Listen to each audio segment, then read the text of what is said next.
Welcome to 5 Good Minutes. You're listening to today's inspirational message on the book of Philemon with Kurt Bjorklund. So the New Testament book of Philemon is this great story about Paul writing a letter to encourage Philemon to take Onesimus back into his life.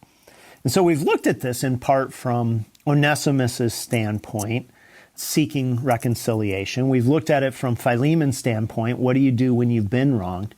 And today I want to look at this a little bit from Paul's standpoint, and that is that he stepped into this relational mess. Sometimes what happens when you become aware that you have friends that are at odds is you just say, look, not my problem, I'm staying out of it. Now, to be fair, Proverbs talks about not getting involved in fights that aren't your own. And so sometimes it is absolutely wisdom to say, I'm not touching that, I'm staying clear of it. But I believe there are also times when God wants to use a third party, like he did Paul here, to say, hey, I'm going to step into this because I'm in a place where I can help two people who are at odds be reconciled. And so Paul steps into it. And I think when we look at this, there are a couple of questions that we can ask that just tell us when maybe we're being called to step into kind of a messy relational situation to see if we can help bring reconciliation. And the first question is just simply, should I get involved at all? Proverbs chapter 26, verse 18 is a verse that says this. 26:18 says, like a madman who throws firebrands and arrows of death. And the verse right before that says, whoever meddles in a quarrel that's not his own is like one who takes a passing dog by the ears, like a madman who throws firebrands and arrows of death. And so this is saying that it is really foolish to take up an argument that's not your own. And this is what I was alluding to when I say Proverbs says that there is a wisdom in not meddling in other people's business. And yet Paul does it here. Why does Paul do it? Because he says, I'm in a place spiritually, relationally with both of these people to speak into this. Now, again, sometimes you're not in a place relationally to speak into it. Maybe you don't know enough of the facts. Paul knew the facts. He knew both people. He had credibility with both people. And so he says, you know what? I'm stepping into this. Now, here's the second question, and that is, can I be for both people? Proverbs chapter 18. Verse 17 says it this way. It says, the one who states his case first seems right until the other comes and examines him.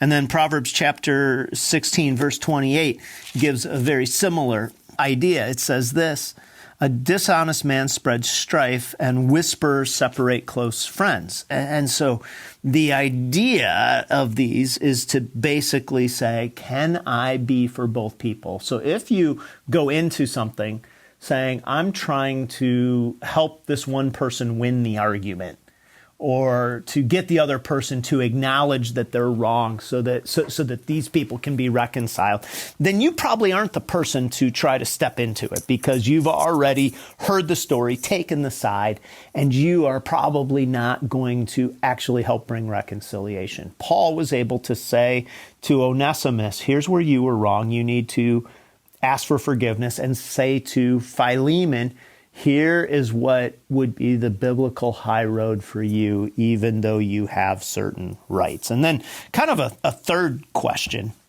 that I would say is, what should I challenge if I'm going to step into something?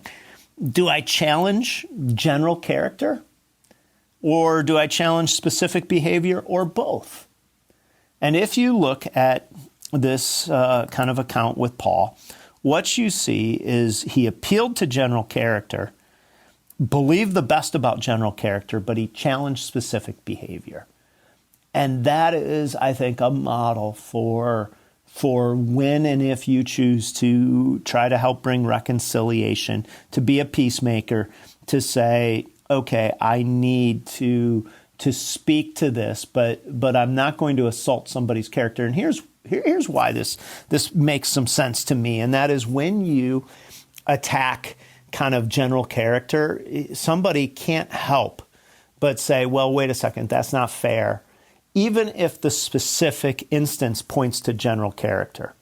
And so the best way to help bring reconciliation is to say, we're going to deal with the behavior while assuming good character. Now, again, I mentioned this a couple days ago here as we talked about this. When somebody's specific behavior has put us in a place where we have to say, hey, there needs to be some consequence, some restriction, then that's a different scenario. But most of the time, if you can say, I'm going to address specific behavior, not individual or not general character, that will land better. So sometimes God may call you to be a peacemaker and to try to bring people together that you're in a unique place to do. Are any of those situations existing right now in your life? And if so, what would it look like for you to step into it? Thanks for joining us here today. There's a lot of great content to explore on Orchard Hill Plus and on the Orchard Hill main feed from the weekend. Have a great day.